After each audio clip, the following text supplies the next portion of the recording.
Então estamos de volta para mais um episódio de Contos do Espiritismo, um bate-papo no coração da sopa. Estou aqui com o seu Delfo, né? Esse irmão tão valoroso para nós, e estamos fazendo esse novo quadro da Live das Meninas, da Aimee Alene, esse quadro que vai contar histórias do princípio do Centro Espírita Luz da Verdade, de famílias que estiveram com o Centro Espírita Luz da Verdade, e nós estamos aqui com o seu Delfo. Seu Delfo hoje vai contar para nós mais uma história. Uma história, né, seu Delfo? Uma história de obsessão, uma história que vai nos trazer ali informações, reflexões, uma história lá de trás, uma história da época do seu Jerônimo, não é isso?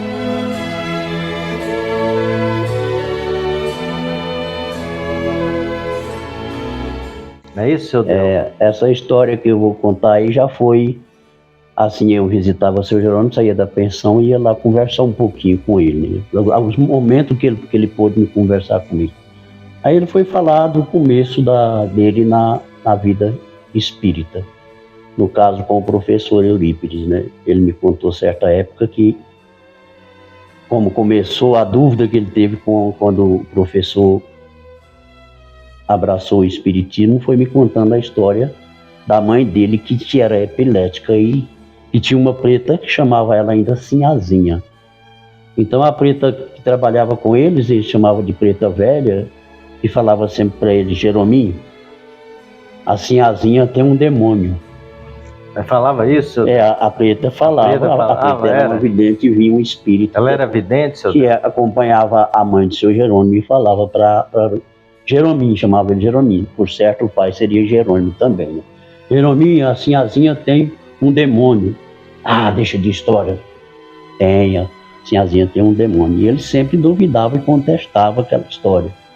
Mas ele, um certo dia, ele era muito, muito católico, muito crédulo em rezar o credo. Ele tinha uma força de oração muito forte, mediúnica, né? Desconhecido até então, porque de espiritismo ele não conhecia nada, porque ele era um menino há mais ou menos aos seus 12 anos, antes de 12 anos, segundo. Você lembra a qual ano que era, mais ou menos? Não, data a gente não tem isso, né? Porque a idade de seu Jerônimo, naquela época que eu frequentei Palmelo, que eu encontrei ele, já estava dos seus 85 até os 90 anos, nesses 5 anos mais ou menos, que eu ia de vez em quando em Palmelo.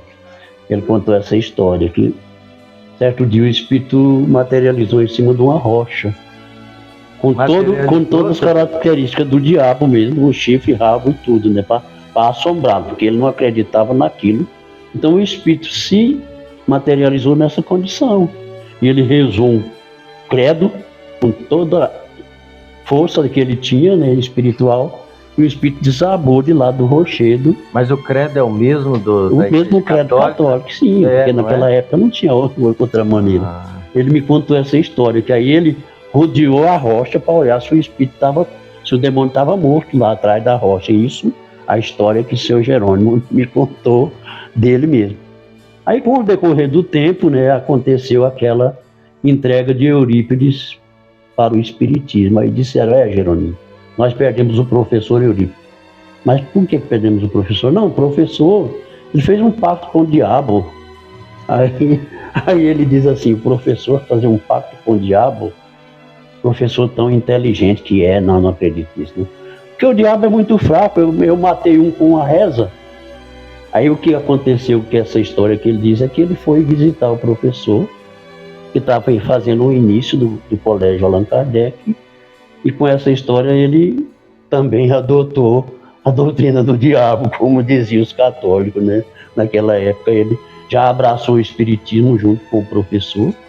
Nessa visita que ele fez, falou: vou ver o professor, porque eu não acredito que o professor tão inteligente vai fazer um pacto com um camarada tão fraco que não aguentou uma reza, né? Então essa é uma das histórias que o seu Jerônimo me contou, que essa é muito bom. Tem uma história que o seu Jerônimo, toda vez que ia falar do professor Eurípides, ele só falava de pé. É verdade? Isso eu não tenho certeza, porque quando eu conheci o seu Jerônimo, ele já estava assim, conheci até os meus 5 anos, depois fui ver ele aos 30 e poucos anos. Ele já tinha tido um acidente de ter quebrado um fêmur, né? Ele já andava com a bengalinha, mas era aquele ia todo dia pro centro com a bengalinha dele, mas ia, né? Mas era muito fascinante ver ele falar do professor Eurípides. E para nós também, os espíritas, né?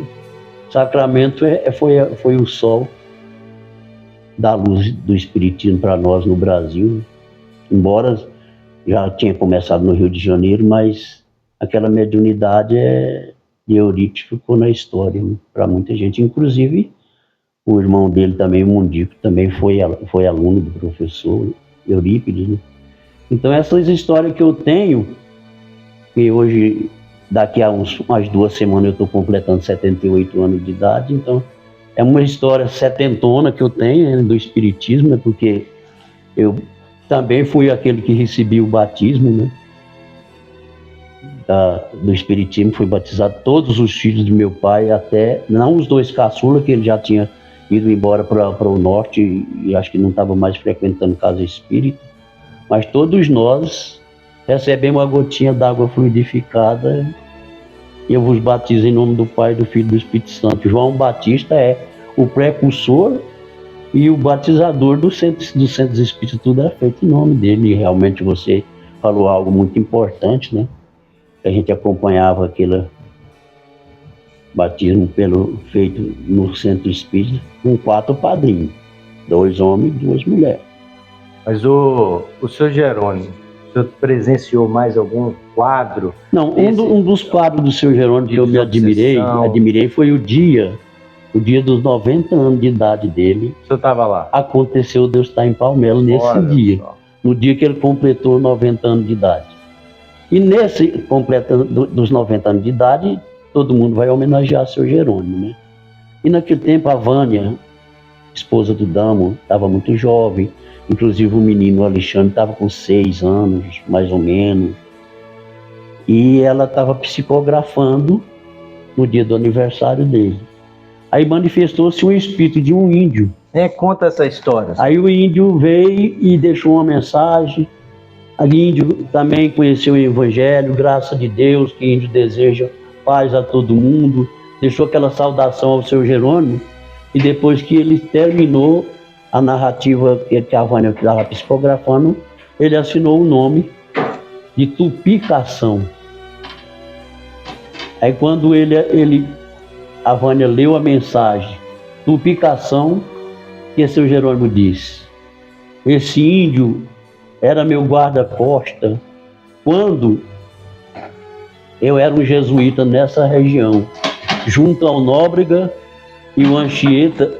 Esse índio era meu guarda-costas. Então o índio daquela época, da encarnação anterior de seu Jerônimo, veio se manifestar ali, homenageando ele no aniversário de 90 anos. Então esse índio que veio através da psicografia da Vânia, tinha convivido com na época da catequese aqui no Brasil. Não, e um outro ponto interessante que o senhor falou aí, Nóbrega estava. Então o senhor Jerônimo. Isso, ele seu Jerônimo falou.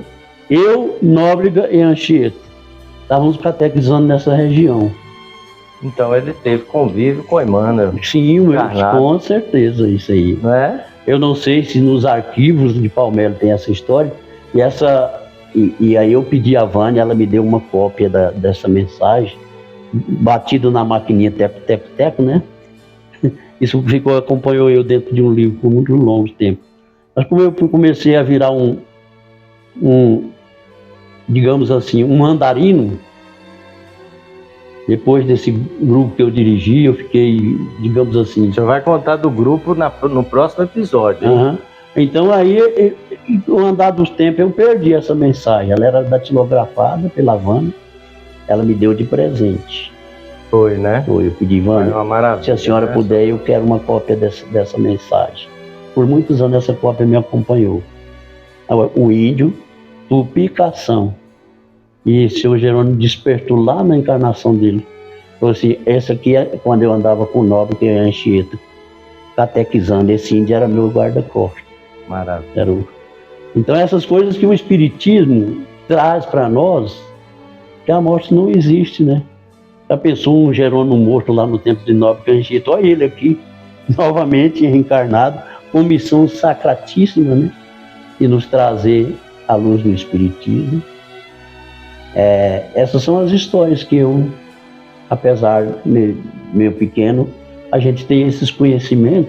Mas não conta mais não. Quem quiser assistir e continuar ouvindo as histórias do seu Delfo, vai ouvir o próximo episódio. Mais uma história no próximo episódio de Contos do Espiritismo, um bate-papo no coração da sopa. Então, esperamos vocês no próximo episódio. Um grande abraço.